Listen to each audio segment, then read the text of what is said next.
लोकशाहीचा बुलंद आवाज, रिपब्लिकन वार्ता, महाराष्ट्र। फुलंब्री देवगिरी साखर कारखाना चालू करणे हे अनुराधा चव्हाण यांच्या बसचं काम नाही, खासदार कल्याण काळे। महाविकास आघाडीने लोकसेवेची पंचसूत्री योजना आखली आहे, खासदार डॉक्टर कल्याण काळे। छत्रपती संभाजीनगरच्या फुलंब्री 106 विधानसभा निवडणुकीच्या प्रचार सभेत चांगलीच रणधुमाळी बघायला मिळत आहे। एकमेकांवर आरोपीच्या फैरी डागण्यात येत आहेत। यात दिनांक 15 नोव्हेंबर शुक्रवार रोजी महाविकास आघाडीच्या काँग्रेस पक्षाचे उमेदवार विलास कैलास केशवराव अवताडे यांच्या प्रचारार्थ फुलंब्री शहरातील नगरपंचायत कार्यालयाच्या पाठीमागे जालना लोकसभा मतदारसंघाचे नवनिर्वाचित खासदार डॉक्टर कल्याण काळे यांच्या प्रमुख उपस्थितीत कॉर्नर सभेचं आयोजन करण्यात आलं होतं। या ठिकाणी बोलताना खासदार डॉक्टर कल्याण काळे यांनी विरोधकांवर आरोपांची चौफेर फटकेबाजी करत सांगितले की देशाचे पंतप्रधान बटेंगे तो कटेंगे हे देशाचे पंतप्रधान आहेत। त्यांनी तर असा नारा लावला पाहिजे की पडोगे तो बडोगे, पण ते तसं करत नाहीत। ही एक शोकांतिका आहे। पुढे सांगताना काळे म्हणाले की 2015 साली फुलंब्रीचे भाजपाचे आमदार हरिभाऊ बागडे व भाजपाचे खासदार रावसाहेब दानवे यांनी देवगिरी सहकारी साखर कारखाना अवसानात काढला। कारखान्याची जमीन विकली। जमीन विकून ते थांबले नाही तर कारखाना सुद्धा विक्रीला काढला होता। पण आम्ही 4-5 सभासद शेतकऱ्यांनी हायकोर्टात धाव घेऊन विक्रीवर बंदी आणली आणि आता भारतीय जनता पक्षाचे विधानसभेचे उमेदवार अनुराधा चव्हाण म्हणतात की आम्ही कारखाना पुन्हा चालू करू। चव्हाण ताई एकदा हरिभाऊ बागडे व रावसाहेब दानवे यांना विचारा, नंतर बोला कारखाना सुरू करण्याबद्दल, कारण देवगिरी कारखाना सुरू झाला तर माजी आमदार हरिभाऊ बागडे यांचा संभाजीराजे साखर कारखाना बंद पडेल व माजी खासदार रावसाहेब दानवे यांचा रामेश्वर साखर कारखाना बंद पडेल, असा रोखठोक उत्तर जालना लोकसभा मतदारसंघाचे खासदार डॉक्टर कल्याण काळे यांनी या ठिकाणी आपल्या भाषणात सांगितले। या सभेला उमेदवार व प्रमुख पाहुणे उशिरा आल्याने नागरिकात नाराजी होती। वेळेअभावी अवघ्या अर्ध्या तासाच्या आत सभा आवरण्यात आली। या सभेला उद्धव बाळासाहेब ठाकरे, शिवसेना शरद पवार यांची, राष्ट्रवादी काँग्रेसचे तसेच महाविकास आघाडीचे सर्व पक्ष अधिकारी कार्यकर्ते उपस्थित होते। खासदार माननीय श्री डॉक्टर कल्याण काळे साहेब व सर्व सामान्य व्यासपीठ, कारण आता वेळेचं थोडं बंधन आहे, त्यामुळे थोडक्यात काय समस्या आहे हे सांगू इच्छितो मी। डॉक्टर साहेबांना काय असं नवीन सांगायची गरज नाही फुलंब्री शहराच्या बाबतीत, पण आता काय आहे त्यांच्या पाठीमागे आता व्यापक वाढलेला आहे, तर थोडेफार जे त्यांच्या कानावर नसेल ते प्रश्न मी मांडणार आहे। साहेब, सर्वात मोठा एक आम्हाला शहरामध्ये टाउन प्लॅनिंगच्या पाठीमागे एक सर्वे झाला होता, पण त्याचा अजून काही झाला नाही। बापू, तुम्ही आमदार झाला सर्वात अगोदर आमचा हे प्रश्न मार्गी लावा। आणि दुसरा एक सर्वसामान्य जनतेचा जो मुद्दा आहे का आज शाळा CBSE स्कूल जे आहे त्यांची आज लाखो रुपयामध्ये फीज आहे साहेब, तर भविष्यात जिल्हा परिषद शाळा कशा आपण दिल्लीने जसं डेव्हलप केले तसे प्रत्येक तालुक्यामध्ये, शहरामध्ये, गावामध्ये आपल्या जिल्हा परिषद शाळा कसे डेव्हलप करता येईल याचे पण साहेब तुम्ही काळजी घ्या। कारण आज सर्वसामान्य गरीब माणूस, मध्यम वर्ग जो माणूस आहे त्याचा आज फार पैसा हे फक्त मुलांच्या शिक्षणामध्ये चाललेला आहे साहेब। तर एक मध्यम वर्गाची एक विनंती मी विधानसभा में इस पवित्र स्थान पर एकत्रित बुजुर्गों, नौजवान साथियों और मंचासीन परम आदरणीय सांसद लोकसभा श्री कल्याण काले जी और हमारे भावी विधायक, मैं तो आज सही कहता हूँ, फुलंब्री विधानसभा से भारतीय राष्ट्रीय कांग्रेस के प्रत्याशी, और सिर्फ भारतीय राष्ट्रीय कांग्रेस के ही नहीं बल्कि इंडिया गठबंधन के तहत NCP शरद पवार और उद्धव ठाकरे जी के भी प्रत्याशी हमारे भाई विलास केशवराव जी, मंच पर डॉक्टर देशमुख जी, डॉक्टर महेश जोगदन जी और तालुका के तीनों हमारे अध्यक्ष राजेंद्र जी, सोमनाथ जी और संदीप जी।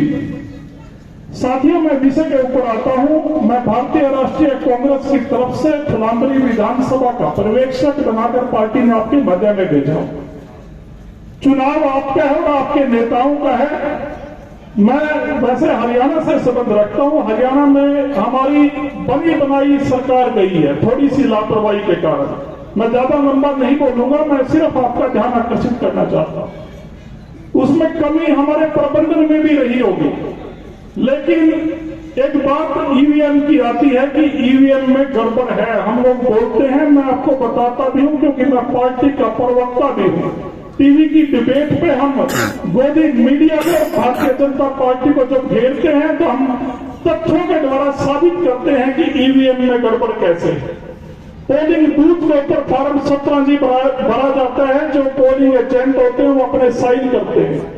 एक बूथ पर 1000 वोट पोल होती है, लेकिन वो उसमें लिखते नहीं है, खाली छोड़ देते हैं। एजेंट का साइन करा दिया जाता है और बाद में उसको 1000 की जगह 1500 भर देते हैं और उसको मशीन को बदला जाता है। तो आप लोगों ने जो पोलिंग एजेंट है वो ट्रेनिंग दी गई है पार्टी की तरफ से।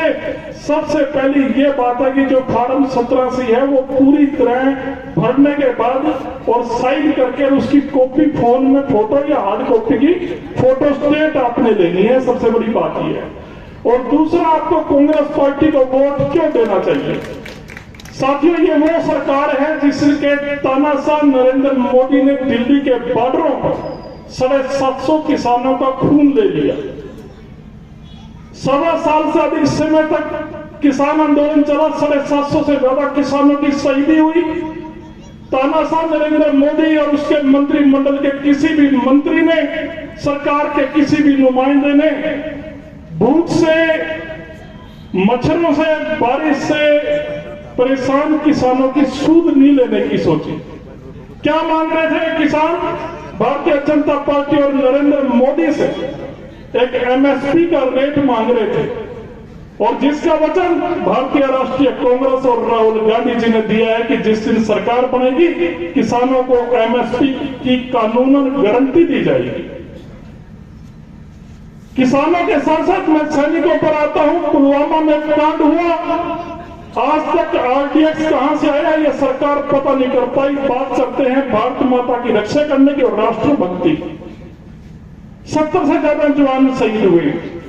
शिक्षा का क्या स्तर है, स्वास्थ्य का क्या स्तर है, ये सारी बातें डिटेल में आप भी जानते हैं। जो 5 गारंटी हैं जो कांग्रेस पार्टी और आपके प्रत्याशी और सांसद होते हैं वो उस पर प्रकाश डालेंगे। मैनिफेस्टो पर भी बात होगी, लेकिन मेरी तो आपसे हाथ जोड़ के एक विनती है, मैं ज्यादा समय नहीं लेना चाहता, सिर्फ ये कहना चाहता हूं कि आज कट्टरपंथी विचारधारा जो नरेंद्र मोदी आगे लेके बढ़ रहे हैं उसका मुकाबला करने का जिम्मा राहुल गांधी, उद्धव ठाकरे जी और शरद पवार जी के मजबूत कंधों पर है। अगर आप उनके प्रत्याशी को जिता के फुलांबरी से विधानसभा में भेजोगे, प्रदेश में सरकार बनेगी और हमारे भाई विलास जी। आपल्याला या ठिकाणी आपल्या गावामध्ये कामं तर करायचीच आहे, परंतु याच्याबरोबर सगळ्यात महत्वाचा आमचा जीवाभावाचा काय प्रश्न असेल तो म्हणजे आमच्या देवगिरी सहकारी साखर कारखान्याचा। देवगिरी सहकारी साखर कारखाना 2015 साली तुम्ही पूर्णच्या पूर्ण पॅनल निवडून दिलं, आपण पॅनल तिथं नेऊन बसवलं। 3 महिने 6 महिने होते तर त्यांचं सरकार होतं, विधानसभेचे अध्यक्ष होते, ते पॅनल डिस्क्वालिफाय केलं, त्या पॅनलला बदलून टाकलं आणि कारखाना अवसानात काढला आणि त्याची जमीन विकणं चालू केली। आणि नुसत्या जमीन विकून थांबले नाही तर कारखाना सुद्धा विकायला काढला। बागडे नाना आमदार आणि रावसाहेब दानवे खासदार दोन्हीने कारखाना मिळून विकायला काढला। आम्ही 4-5 शेतकरी हायकोर्टात गेलो, सभासद कारखान्याच्या त्या विक्रीवर स्थगिती आणली। आणि आता आपल्या विरोधी पक्षातल्या उमेदवार काय म्हणतात, ताई मी निवडून आल्यावर कारखाना चालू करेल। ताई पहिल्यांदा बागडे नानाची आणि रावसाहेब दादाची परवानगी घेतली का असं बोलायला? का बंद पाडला यांनी हा कारखाना? याला चालवायचा संभाजीराजे कारखाना चालवायचा, एखादा रामेश्वर कारखाना चालवायचा, म्हणून देवगिरी बंद पाडला। आणि ताईने कशी काय हिंमत केली मी देवगिरी चालू करेल म्हणायची? ताई देवगिरी चालू करू शकत नाही तुम्ही, का? ते तुमच्या बसचा रोग नाही। हे 2 कारखाने बंद पडतील ते चालेल का तुम्हाला? म्हणून तुम्ही ते सांगू शकत नाही कारखाना आम्हीच चालू करू। त्याचं कारण आहे आम्हाला बाकीच्या कारखान्याची काही देणं घेणं नाही, आमचा देवगिरी चालू झाला पाहिजे ही आमची भूमिका राहिलेली आहे आणि कायम राहिलेली आजची नाही। मी आजगर पटेल, विलास बापू, अशफाक पटेल, कितीतरी मंडळी आम्ही कारखान्याचे संचालक होऊन गेलो। भावना एकच आहे, हे आमच्या गावातलं, आमच्या तालुक्यातलं एक नवीन आधुनिक मंदिर आहे, ते चालू राहिलं पाहिजे. या भूमिकेतून आम्ही देवगिरी साखर कारखाना चालू करण्याची भूमिका घेतलेली आहे आणि निश्चितपणाने राज्यात आपलं सरकार येणार आहे, आपले आमदार बापू होणार आहे आणि देवगिरी कारखाना सुद्धा आम्ही चालू करणार आहे. ही काळ्या दगडावरची रेग आहे, याच्यात तीळ मात्र शंका बाळगायचं काही कारण राहिलेलं नाही. परंतु त्यांना असं वाटतं की आम्ही निवडून येऊ आणि आम्ही कारखाना चालू करू, त्यांच्याकडून कारखाना चालू होणे नाही तर मग मी डोंगरे साहेब, आपण बागडे नानांनी आणि दानवे साहेबांनी हायकोर्टात अफिडेव्हिट करून द्यावं 1000 रुपयाच्या स्टॅम्पवर, आम्ही आमची शीट निवडून आल्यावर कारखाना चालू करणार आहोत. करतील का? नाही देणार अफिडेव्हिट, ते बंद पडत ना मग. नाही तर मी देतो अफिडेव्हिट लिहून, त्यांना म्हणा या आम्हीच बापू निवडून आले, सरकार आलं की कारखाना चालू करू म्हणून. का? आमच्या मनामध्ये खोट नाही, आम्ही जे बोलतो ते करतो. आणि आता राहता प्रश्न आपल्या आदरणीय राहुल गांधी साहेब, आदरणीय उद्धव ठाकरे साहेब, आदरणीय शरदचंद्रजी पवार साहेब यांनी काल आपल्या मुंबईला येऊन एक पंचसूत्री घोषित केली. काय ती पंचसूत्री? ती पंचसूत्री आहे, पहिल्यांदा आमच्या महिला भगिनीला 1,000 रुपये दिले. किती दिले? 1.5. आपल्या सरकार आलं तर आपण 3,000 रुपये देऊ आमच्या माता भगिनींना महालक्ष्मी योजनेत, ही घोषणा केली. आणि एसटी दिली त्यांनी. 65 वर्ष झालं तर एसटी मोफत. आपल्या सरकार आलं तर काय सांगितलं? महिलांना एसटी मोफत, मुलींना सुद्धा एसटी मोफत. त्याच्यामध्ये वयाची अट नाही घातली. सांगायचं तात्पर्य मला हे की आता इथून पुढे महिलांना सुद्धा एसटी मोफत दिली जाणार आहे. तिसरा मुद्दा, जो मुलाला नोकरी नाही त्याला 4,000 रुपये महिन्याला विद्यावेतन दिलं जाईल. चौथा, शेतकऱ्याला 100% 3 लाख रुपयापर्यंतची कर्जमाफी आणि त्याच्या पुढे जाऊन जो सोसायटी रेग्युलर भरतो त्याला 50,000 रुपयाचं अनुदान. त्याच्या पुढे जाऊन सध्या एक प्रश्न आयरणीवर आहे, तो म्हणजे सगळ्या जाती धर्मामध्ये माझ्या मुलाला आरक्षण मिळालं पाहिजे, त्याचा शिक्षणात नंबर लागेल, माझ्या मुलीला आरक्षण मिळालं पाहिजे, म्हणजे किमान नोकरीत नंबर लागेल. त्या सगळ्या समाजामध्ये गरीब कुटुंबाची संख्या आहे, त्या सगळ्यांना आरक्षण मिळावं असं वाटतं. म्हणून राहुल गांधी साहेबांनी भूमिका घेतली, जात निहाय जनगणना करायची आणि जितकी जेवढी ज्याची संख्या भारी तेवढी त्याची भागीदारी, त्याला तितकं आरक्षण द्यायचं. ही भूमिका राहुल गांधी साहेबांनी या देशातल्या, या राज्यातल्या सगळ्या समाज बांधवांसाठी केली. त्याच्यामुळे तो एक प्रश्न कायमस्वरूपी निकालात निघाला. आणि जाता जाता एक मुद्दा शेवटचा त्यांनी अजून सांगितला, तो असा, आमच्या घरी एखादा पेशंट आजारी पडला, त्याला 10, 20, 25 लाख रुपये खर्च येत असेल, त्यावेळेला त्या घरातल्या माणसाला प्लॉट विकावा लागतो, घर विकावं लागतं. लाख रुपयापर्यंत खर्च आला तरी सुद्धा तो खर्च विमा कंपनी करेल आणि विम्याचा हप्ता सरकार भरेल. त्याच्यामुळे आता तुम्ही 25 लाख रुपयापर्यंत वैद्यकीय खर्चासाठी आता आपण सेफ झालो. विमा सुद्धा कंपनी, विमा आपली कंपनी आता दवाखान्याचे पैसे बिल भरेल. इतक्या सगळ्या गरिबांसाठी केलेल्या योजना जर आपल्याला आपल्या पदरात पाडून घ्यायच्या असेल तर मुंबईमध्ये महाविकास आघाडीचं सरकार आलं पाहिजे. आणि सरकार आपलं आणायचं असेल तर विलास बापू अवतडे निवडून आले पाहिजे. ही विनंती करायला मी आपल्या समोर उभा आहे. मित्रो, बोलण्यासारखं खूप आहे, अजूनही माझ्याकडे वेळ आहे. जाता जाता इतकाच मुद्दा सांगणार की प्रत्येक वेळेला काहीतरी वेगळी भूमिका घेऊन ही मंडळी येते, त्या वेळेला सांगत असते आम्ही असं करू, आम्ही तसं करू. मला सांगा तुम्ही, आम्ही फुलंब्रीतली सगळी मंडळी अजूनही शेती करतो, शेतकरी आहोत. काय परिस्थिती आहे कापसाच्या भावाची? आज कापसाचे भाव 12,000वरून 6,000 आले, सोयाबीनचा भाव 8,000वरून 4,000 आला. 40 रुपये विकणारं दूध आज 20 रुपये लिटरवर शेतकऱ्याचं झालं. तुरीला भाव नाही, हरभऱ्याला भाव नाही. अशा परिस्थितीमध्ये शेतकऱ्यांनी जायचं कुठे? आपण म्हणतो प्रशासनानेच भाव कमी केले. प्रशासनाने नाही कमी केले.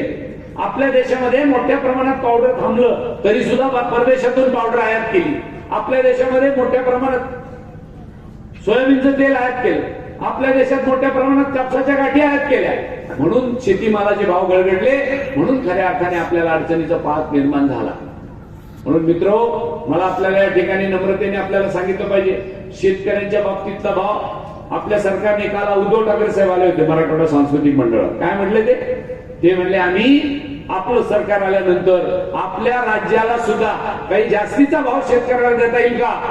सोयाबीनला असेल, तुरीला असेल, हरभऱ्याला असेल, कापसाला असेल, दुधाला असेल, या संदर्भातला जाहीरनामा त्यांनी हातात तयार करून ठेवलेला आहे. आणि आपल्या शेतकऱ्याला काही अनुदान, वेगळं MSP, वेगळी आधारभूत किंमत राज्य सरकार करू शकतं का?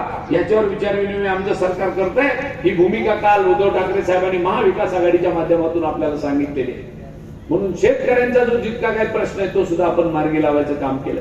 आणि जाता जाता एकच मुद्दा सांगतो, तुम्ही मला लोकसभेचा खासदार केलेला आहे. माझं उद्दिष्ट आहे, मनमोहन सिंग साहेबांनी DMIC आणली करमाड, शेंद्रा आणि बिडकीनला. 10,000 एकर जमीन आपण 2014ला आमदार असताना संपादन केली. तिथं मोठ्या प्रमाणात कारखाने आता येऊ लागलेले आहेत. आपल्या तालुक्यामध्ये एकही मुलगा आता बिना नोकरीचा राहिला नाही पाहिजे, ही भूमिका तुमच्या खासदाराची राहणार आहे. त्याच्यामुळे काळजी करायचं कारण नाही. या मुलांना 10वी पास झाला, 12वी पास झाला, त्याला वाटतं मला कंपनीत नोकरीला लागायचंय, तर शेंद्रा MIDC मध्ये, बिडकीन MIDC मध्ये जवळजवळ बऱ्याच मोठ्या मोठ्या कंपन्या आता इथून पुढच्या काळात येतील. त्या कंपन्यांमध्ये माझ्या गावातला, माझ्या तालुक्यातला एकही मुलगा आता घरी बसला नाही पाहिजे. ही भूमिका इथून पुढच्या काळात आता आमच्या महाविकास आघाडीच्या माध्यमातून आपण राबवण्याला सुरुवात केलेली आहे. म्हणून मी परत एकदा आपल्या सगळ्यांना, या ठिकाणी आपले सगळेजण आलात, आपले आभार तर मानतोच, परंतु यानंतर आपण येणाऱ्या 20 तारखेला विलास बापूची निशाणी आहे पंजा निशाणीवर, पंजा निशाणीच्या समोरचं फुलीचं बटन दाबून आपण विलास बापू अवताडे यांना. रिपब्लिकन वार्ता महाराष्ट्र वृत्तवाहिनीसाठी फुलंब्री, औरंगाबाद जिल्हा प्रतिनिधी अकबर शहा.